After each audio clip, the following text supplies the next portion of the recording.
What is the dumbest idea you have ever had that actually worked? In my freshman year of college, my grades were really not great, and my parents were really strict about getting good grades. When my dad asked to see my grades, I panicked and did the inspect command on the computer, where you can change typefaces on the screen to read different words and letters. I changed all of my shitty grades to good grades. My dad was so happy that I did Oregon my first year of school. He asked me to print my results. I did. And turns out he had to send them to our car insurance company for a very good student discount. Ultimately, I committed insurance fraud by accident, but I got the discount. When I was like 7 years old, I was playing in my back garden with those incredibly bouncy little balls you got, just bouncing them high off the house and letting them bounce randomly before trying to catch them, as you did. One time I went for this huge throw off the wall, and it bounced crazily off various surfaces so fast I completely lost track of it. So my 7-year-old logic was to stand back in the same place and throw another ball the same way. I watched it bounce this way and that about 10 times before finally hitting a plant and coming to a rest in a flower bed. I went over to pull back the foliage and sure enough there were both balls literally lying touching each other in the mud. At the time I was like yep, makes sense. But over the years, since then I have often thought about it and how the hell it worked. Wearing a motorcycle helmet while snow blowing. I did it because I missed riding. It kept my face warm, and when snow would fly back at me the visor would protect me. When I was younger I got called into hours because I drew a very detailed picture of a penis. It was really good. The hours meeting happened like a week after I drew it, and my only defense was I don't recall doing that. Do you happen to have a picture? It might jog my memory. They didn't have it of course, because I had it. And because I didn't confess they couldn't do shit. Investigation results inconclusive. Have a nice day. Our power was out due to a storm. I had a camp stove to use for boiling water to make a coffee pour through. But I couldn't use my electric grinder for the coffee beans. I tried fashioning a mortar and pestle, but it was taking too long. So, I put the coffee beans in a couple of Ziploc bags, placed the bag right behind a car tire, then ran over it back and forth a couple of times to crush the beans. Worked like a charm. A storm broke a limb on a tree hanging over my house in my backyard, but it was still hanging on by a few splinters. I didn't want it to fall. And it wasn't in a place where I could use my ladder to get to it. So I found some rope, tied a brick to it, threw the brick and rope over the limb, made a crude rope swing, and swung and pulled at the branch until it finished breaking. It wasn't until I was using the chainsaw to cut it up that I realized how many times during my stupid idea I could have easily hurt or even killed myself. I forgot to bring a resume to a job interview, but I had an index card in my bag. I cut the index card in half and wrote my name, my contact info, and a recreative problem solver in my best handwriting, and gave a copy of my Asado to both the interviewers. I got the job. Not my idea but my mom's. I dropped one of my earrings and couldn't find it, so she threw my other earring on the floor and it happened to land next to the first one. Back in high school, I stopped by one of my teacher's rooms after class to ask him some questions about our homework. When I walked in, I noticed he was grading some of our tests. Of note, all of his tests were made up of multiple choice, true/false, or matching, and all of the answers were bubbled in. What I noticed was that instead of using an answer key to grade, he was just placing a stencil over the paper with the correct bubble punched out. The stencil was not transparent, so all it showed was whether we bubbled in the right answer or not. Flash forward to our next test, and I am stuck on a T/F question. Knowing how he graded, I figured I'd bubble in both T and F, and if he caught it, it would be easy enough to claim it was an accident. Well, he did not catch it, and I used that trick the rest of the year for a little extra boost on all of his tests. Put Jesus in as Wi-Fi password in church. It worked. Bet my husband I could fix the dent in the car with a plunger. It worked. Edit. It is clear I should have used a massive suction dildo instead. Till. Arim stuck on a cliff. But if I jump at a really sharp angle at that gravel field, I could just slide down there and be fine. Just like in TV. Every time I think about this I'm amazed I'm not either flattened by a rock or impact against something. Childhood really is just the tutorial level sometimes. Real estate told me I had to have the carpets professionally cleaned. Wasn't in the contract or I'd lose my $800 bond.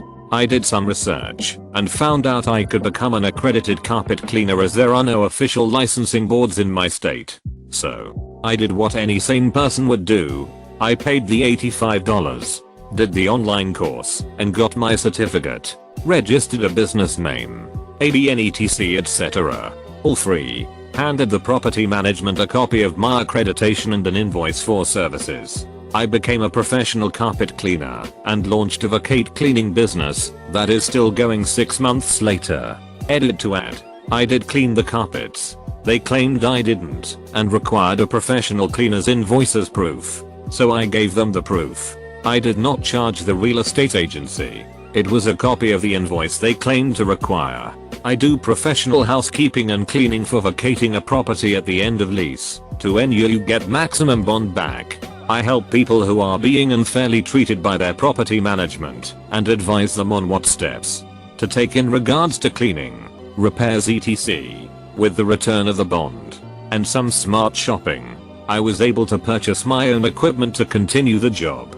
I then claimed those costs back on tax. I wrote this and fell asleep, so waking up to a bunch of silvers and a gold is pretty damn cool. See, thank you Reddit and your love for spite. This idea cold have easily gotten me fired if it went wrong. I was working as art director at an animation studio, making videos for clients. One client was especially pesky about the use of yellow in the background. They wanted it to be that of their logo, which was this horrible neon plus yellow. We advised against it, but after numerous calls we had to cave and gave a version with that color. They hated it and asked for a change. What followed were 12 versions with numerous calls in between tweaking the color over and over. Eventually I got tired of it and just sent the original version again. I didn't even bother to rename the file. The client said this looks exactly the way I wanted. Thank you. How that ever went right I still have no idea. A friend and I once snuck 15 people into a warped tour by giving them some bracelets from a party supply store and clipboards full of paper. Walked up to the side gate and said we were with Rock the Vote. The security guard waved us right in. Edit. Thanks for the silver. Got a really long drill bit stuck in a piece of thick wood, butcher's block. I tried everything I could think of to yank it out. My solution that ended up working for me was attaching the drill bit to a chain. Put the chain on my truck and have a piece of wood kind of stuck between 2 branches of a tree. I drove off slowly and it popped right out. Edit. To the many wondering on how I hooked up the bit to the chain. The drill bit was a long spade drill bit. The end sticking out of the block was long enough that I could bend into a little hook. Attached the chain to the hook. Bent the hook in a little further.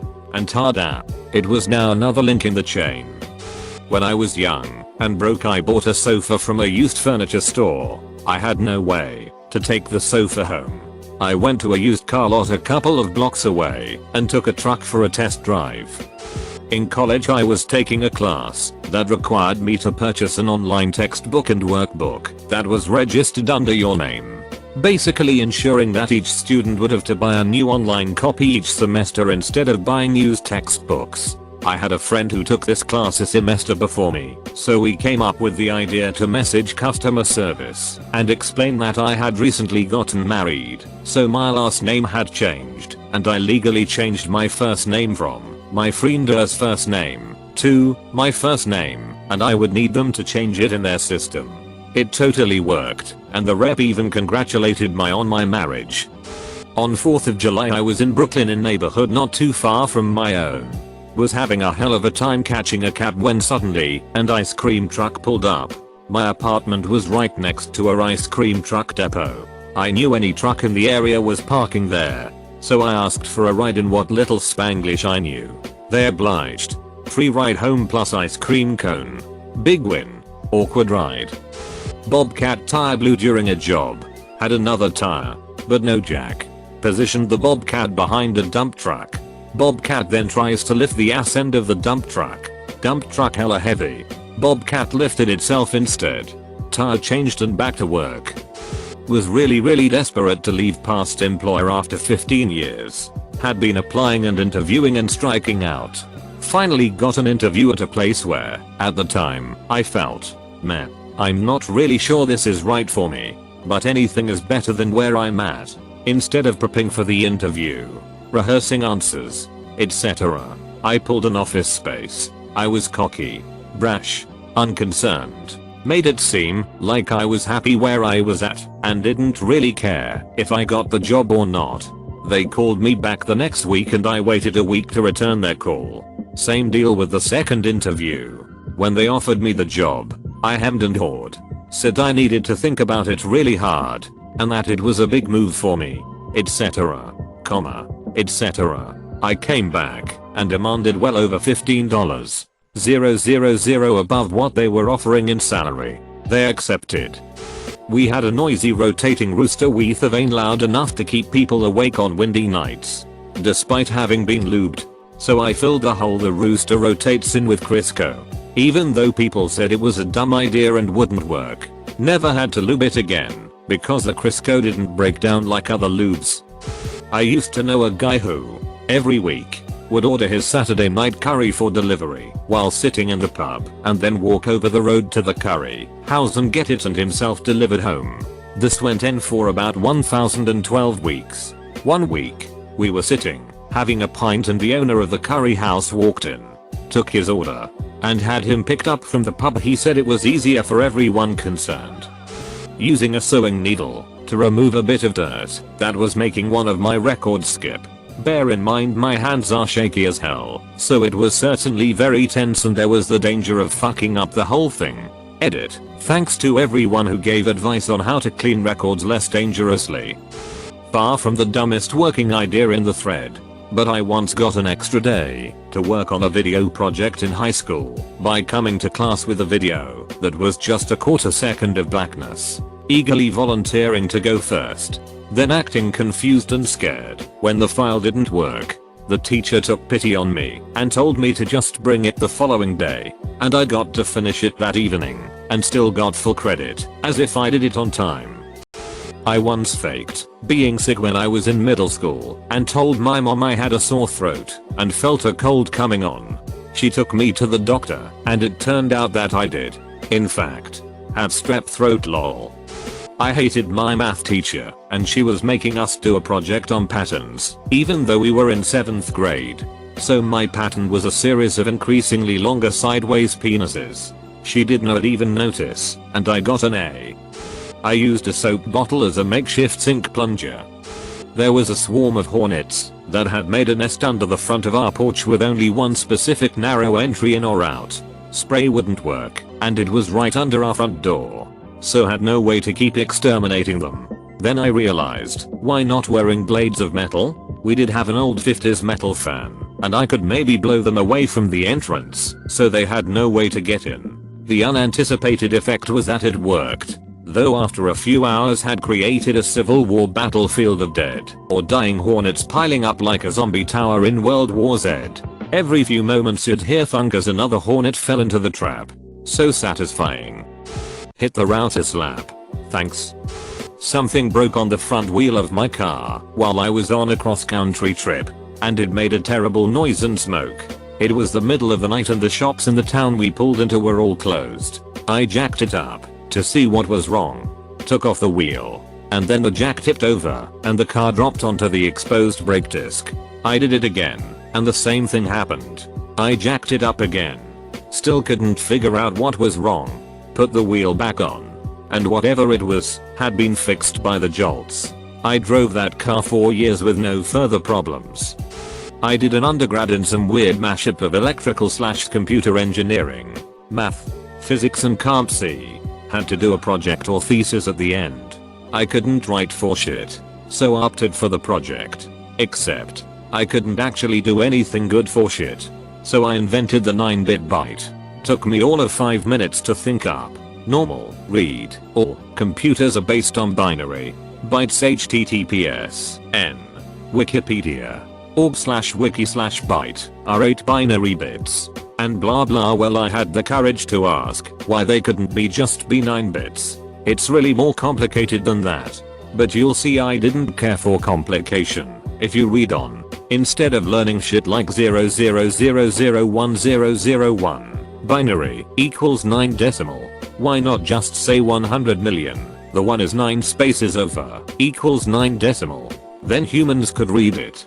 This is perverting everything about binary and architectures based on it. But whatever. Who cares if saying 28 decimal equals 11,100 in binary or 00000001000100000 in my scheme, and was incredibly wasteful. And I went on to build a CPU that could process them. That was ridiculously stupid. Wrote my small paper about it. Prof commended me for thinking outside the box and gave me a great mark, but told me to never tell anyone else about this stupid idea. So of course now I'm telling everything here.